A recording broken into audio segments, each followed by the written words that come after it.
Bienvenidos, buscadores de buenas historias, a otro libro más aquí en Feliz Víctima de los Libros. Soy Florencia y los guiaré a través de este impresionante viaje entre las páginas de Manuscrito hallado en una botella. Este cuento empieza con una cita en francés que dice lo siguiente: quien solo tiene un momento de vida no tiene nada que ocultar. Esta cita es de Quinault Atis. De mi país y mi familia poco tengo que decir. Un trato injusto y el andar de los años me arrancaron del uno y me alejaron de la otra. Mi patrimonio me permitió recibir una educación esmerada y la tendencia contemplativa de mi espíritu me facultó para ordenar metódicamente las nociones que mis tempranos estudios habían acumulado.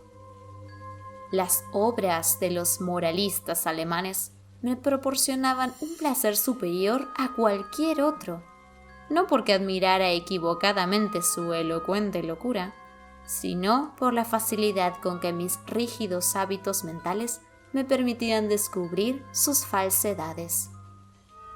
Con frecuencia se me ha reprochado la aridez de mi inteligencia, imputándome como un crimen una imaginación deficiente. El pirronismo de mis opiniones me ha dado fama en todo tiempo. En realidad, temo que mi predilección por la filosofía física haya inficionado mi mente con un error muy frecuente en nuestra época. Aludo a la costumbre de referir todo hecho, aún el menos susceptible de dicha referencia, a los principios de aquella disciplina. En general no creo que nadie esté menos sujeto que yo a desviarse de los severos límites de la verdad, arrastrado por los ignes fatui de la superstición. Me ha parecido apropiado hacer este proemio para que el increíble relato que he de hacer no sea considerado como el delirio de una imaginación desenfrenada, en vez de la experiencia positiva de una inteligencia para quien los ensueños de la fantasía son letra muerta y nulidad. Después de varios años pasados en viajes por el extranjero, me embarqué en el año 1800 en el puerto de Batavia, capital de la rica y populosa isla de Java, para hacer un crucero al archipiélago de las islas de la Sonda. Me hice a la mar en calidad de pasajero, sin otro motivo que una especie de inquietud nerviosa que me hostigaba como si fuera un demonio. Nuestro excelente navío, de unas 400 toneladas, tenía remaches de cobre y había sido construido en Bombay con teca de Malabar. Llevaba una carga de algodón en rama y aceite procedente de las islas Laquedidas. También teníamos a bordo bonote, melaza, aceite de manteca, cocos y algunos cajones de opio. El arrumaje había sido mal hecho y por lo tanto el barco escoraba. Iniciamos el viaje con muy poco viento a favor y durante varios días permanecimos a lo largo de la costa oriental javanesa, sin otro incidente para amenguar la monotonía de nuestro derrotero que el encuentro ocasional con algunos de los pequeños grabs del archipiélago al cual nos encaminábamos. Una tarde, mientras me hallaba apoyado en el coronamiento, observé hacia el noroeste una nube aislada de extraño aspecto. Era notable tanto por su color como por ser la primera que veíamos desde nuestra partida de Batavia. La observé continuamente hasta la puesta del sol, en que comenzó a expandirse rápidamente hacia el este y el oeste, cerniendo el horizonte con una angosta faja de vapor y dando la impresión de una dilatada playa baja. Pronto mi atención se vio requerida por la coloración rojo oscuro que presentaba la luna y la extraña apariencia del mar. Operábase en este una rápida transformación, y el agua parecía más transparente que de costumbre. Aunque me era posible distinguir muy bien el fondo, lancé la sonda y descubrí que había 15 brasas. El aire se había vuelto intolerablemente cálido y se cargaba de exhalaciones en espiral semejantes a las que brotan del hierro al rojo. A medida que caía la noche, cesó la más ligera brisa y hubiera sido imposible concebir calma más absoluta. La llama de una bujía colocada en la popa no oscilaba en lo más mínimo, y un cabello, sostenido entre 2 dedos, colgaba sin que fuera posible advertir la menor vibración. Empero, como el capitán manifestara que no veía ninguna indicación de peligro, pero que estábamos derivando hacia la costa, mandó arriar las velas y echar el ancla. No se apostó ningún vigía, y la tripulación, formada principalmente por malayos, se tendió sobre el puente a descansar. En cuanto a mí, bajé a la cámara, apremiado por un penoso presentimiento de desgracia. Todas las apariencias me hacían ver la inminencia de un huracán. Transmití mis temores al capitán, pero no prestó atención a mis palabras y se marchó sin haberse dignado contestarme. Mi inquietud, sin embargo, no me dejaba dormir, y hacia medianoche subí a cubierta. Cuando apoyaba el pie en el último peldaño de la escala de toldilla, me sorprendió un fuerte rumor, semejante al zumbido que podría producir una rueda de molino girando rápidamente, y antes de que pudiera asegurarme de su significado, sentí que el barco vibraba. Un instante después, un mar de espuma nos caía de través y pasando sobre el puente, barría la cubierta de proa a popa. La excesiva violencia de la ráfaga significó en gran medida la salvación del navío. Aunque totalmente sumergido, como todos sus mástiles habían volado por la borda, surgió lentamente a la superficie al cabo de 1 minuto, y vacilando unos instantes bajo la terrible presión de la tempestad, acabó por enderezarse. Imposible me sería decir por qué milagro escapé a la destrucción. Aturdido por el choque del agua, volvía en mí para encontrarme encajado entre el codaste y el gobernalle. Me puse de pie con gran dificultad, y mirando en torno presa de vértigo, se me ocurrió que habíamos chocado contra los arrecifes. Tan terrible e inimaginable era el remolino que formaban las montañas de agua y espuma en que estábamos sumidos. Un momento después, oí la voz de un viejo sueco que se había embarcado con nosotros en el momento en el que el buque se hacía a la mar. Lo llamé con todas mis fuerzas y vino tambaleándose. No tardamos en descubrir que éramos los únicos supervivientes de la catástrofe. Todo lo que se hallaba en el puente había sido barrido por las olas. El capitán y los oficiales debían haber muerto mientras dormían, ya que los camarotes estaban completamente inundados.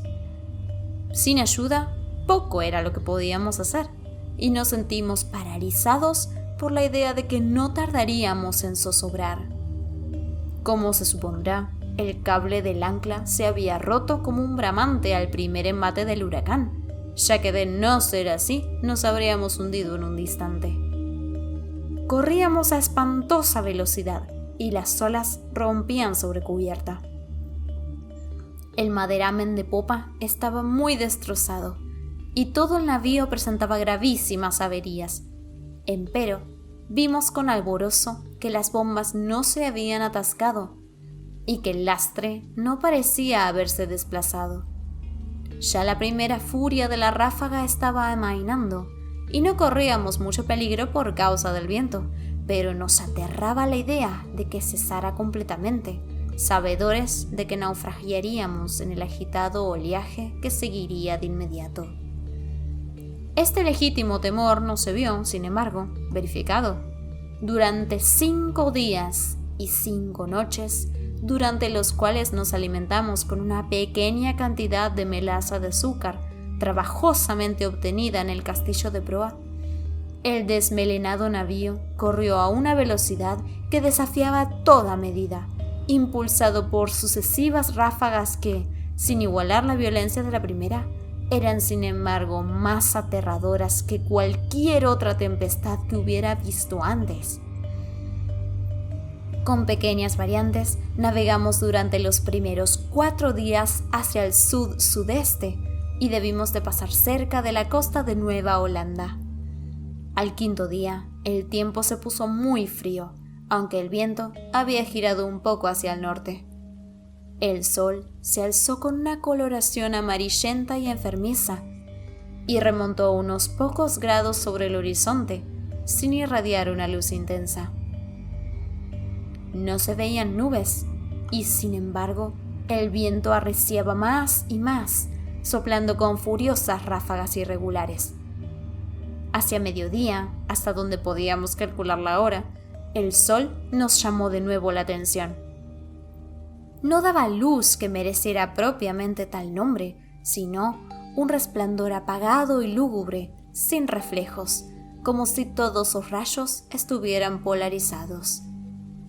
Poco antes de hundirse en el henchido mar, su fuego central se extinguió bruscamente, como si un poder inexplicable acabara de apagarlo.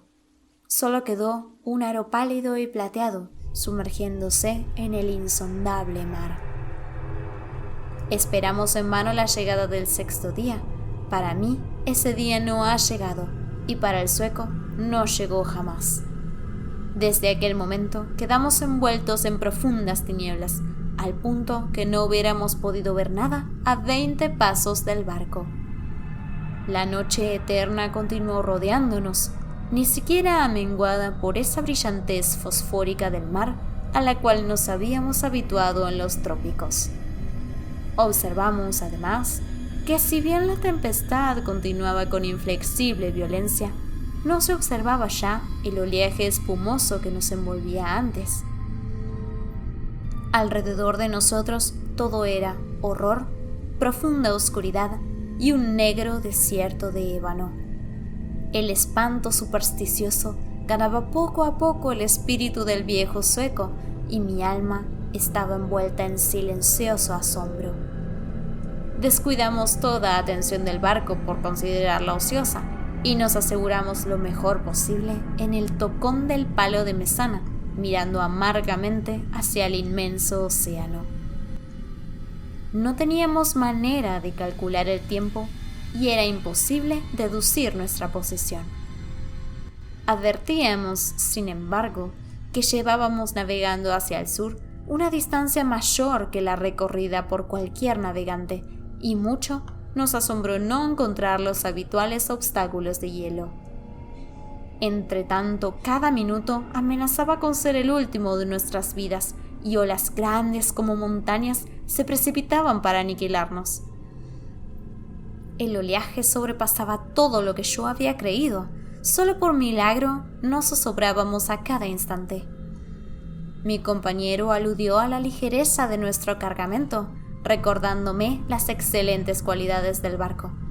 Yo no podía dejar de sentir la total inutilidad de la esperanza y me preparaba tristemente a una muerte que, en mi opinión, no podía ya demorarse más de 1 hora, puesto que a cada nudo que recorríamos, el oleaje de aquel horrendo mar tenebroso se volvía más y más violento.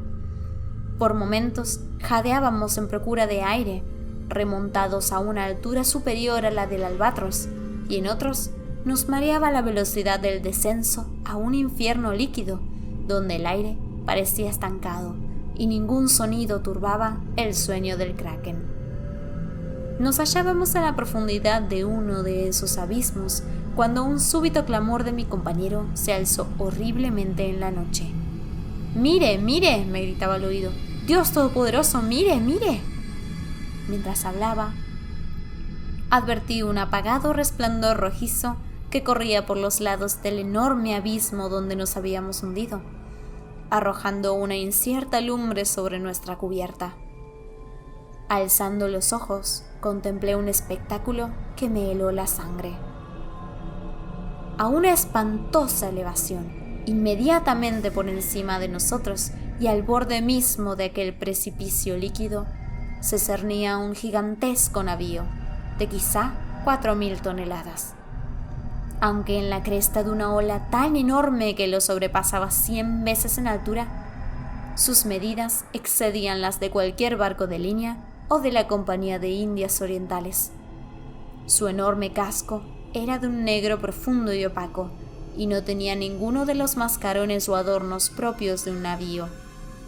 Por las abiertas portañolas asomaba una sola hilera de cañones de bronce, cuyas relucientes superficies reflejaban las luces de innumerables linternas de combate balanceándose en las jarcias. Pero lo que más me llenó de horror y estupefacción fue ver que el barco tenía todas las velas desplegadas en medio de aquel huracán ingobernable y aquel mar sobrenatural. Cuando lo vimos por primera vez, solo se distinguía su proa, mientras lentamente se alzaba sobre el tenebroso y horrible golfo de donde venía. Durante un segundo de inconcebible espanto, se mantuvo inmóvil sobre el vertiginoso pináculo, como si estuviera contemplando su propia sublimidad. Luego tembló, vaciló, y lo vimos precipitarse sobre nosotros. No sé qué repentino dominio de mí mismo ganó mi espíritu en aquel instante. Retrocediendo todo lo posible, esperé sin temor la catástrofe que iba a aniquilarnos. Nuestro barco había renunciado ya a luchar y se estaba hundiendo de proa. El choque de la masa descendente lo alcanzó, pues, en su estructura ya medio sumergida, y como resultado inevitable, me lanzó con violencia irresistible sobre el cordaje del nuevo buque. En el momento en que caí, el barco viró de bordo y supuse que la confusión reinante me había hecho pasar inadvertido a los ojos de la tripulación. Me abrí camino sin dificultad hasta la escotilla principal, que se hallaba parcialmente abierta, y no tardé en encontrar una oportunidad de esconderme en la cala. No podría explicar la razón de mi conducta. Quizá se debiera al sentimiento de temor que desde el primer momento me habían inspirado los tripulantes de aquel buque. No me atrevía a confiarme a individuos que, después de la rápida ojeada que había podido darles, me producían tanta extrañeza como duda y aprensión. Me pareció mejor, pues, buscar un escondrijo en la cala. Pronto lo hallé, removiendo una pequeña parte de la armazón movible, de manera de asegurarme un lugar adecuado entre las enormes cuadernas del navío. Apenas había completado mi trabajo, cuando unos pasos en la cala me obligaron a hacer uso del mismo. Desde mi refugio vi venir a un hombre que se movía con pasos débiles e inseguros. No le vi la cara, pero pude observar su apariencia general. En toda su persona se notaban las huellas de una avanzada edad. Le temblaban las rodillas bajo el peso de los años, y su cuerpo parecía agobiado por aquella carga. Hablaba consigo mismo, murmurando en voz baja y entrecortada unas palabras de un idioma que no pude comprender, y anduvo tanteando en un rincón entre una pila de singulares instrumentos y viejas cartas de navegación. En su actitud había una extraña mezcla del mal humor de la segunda infancia con la solemne dignidad de un dios. Por fin volvió a subir al puente y no lo vi más. Un sentimiento para el cual no encuentro un nombre se ha posesionado de mi alma. Es una sensación que no admite análisis, frente a la cual las lecciones de tiempos pasados no me sirven, y cuya clave me temo que no me será dada por el futuro. Para una mente constituida como la mía, esta última consideración es un tormento. Nunca, sé que nunca, llegaré a conocer la naturaleza de mis concepciones. Y sin embargo, no es de asombrarme que esas concepciones sean indefinidas, puesto que se originan en fuentes tan extraordinariamente nuevas. Un nuevo sentido, una nueva entidad se incorpora a mi alma. Hace ya mucho que subí por primera vez al puente de ese terrible navío y pienso que los rayos de mi destino se están concentrando en un foco. Hombres incomprensibles, envueltos en meditaciones cuya especie no alcanzo a adivinar, pasan a mi lado sin reparar en mí. Ocultarme es una completa locura, pues esa gente no quiere ver. Hace apenas un instante que pasé delante de los ojos del segundo. No hace mucho que me aventuré en el camarote privado del capitán y tomé de allí los materiales con que escribo esto y lo que antecede. De tiempo en tiempo seguiré redactando este diario. Cierto que puedo no encontrar oportunidad de darlo a conocer al mundo, pero no dejaré de intentarlo. En el último momento encerraré el manuscrito en una botella y lo arrojaré al mar. Un incidente ocurrido me ha dado nuevos motivos de meditación. ¿Ocurren estas cosas por la operación de un azar ingobernado? Había subido cubierta y estaba tendido, sin llamar la atención, en una pila de frenillos y viejas velas depositadas en el fondo de un bote. Mientras pensaba en la singularidad de mi destino, iba pintarrajeando inadvertidamente con un pincel lleno de brea los bordes de un ala de trinquete que aparecía cuidadosamente doblada sobre un barril a mi lado. La vela ahora está tendida y los toques irreflexivos del pincel se despliegan formando la palabra descubrimiento. En este último tiempo he hecho muchas observaciones sobre la estructura del navío. Aunque bien armado, no me parece que se trate de un barco de guerra. Sus jarcias, construcción y equipo contradicen una suposición semejante. Puedo percibir fácilmente lo que el barco no es. Me temo que no puedo decir lo que es. No sé cómo, pero al escrutar su extraño modelo y su tipo de mástiles, su enorme tamaño y su extraordinario velamen, su proa severamente sencilla y su anticuada popa, por momentos cruza por mi mente una sensación de cosas familiares. Y con esa imprecisa sombra de recuerdo se mezcla siempre una inexplicable remembranza de antiguas crónicas extranjeras y de edades remotas. Estuve mirando el maderamen del navío. Está construido con un material que desconozco. Hay en la madera algo extraño que me da la impresión de que no se aplica al propósito a que ha sido destinada.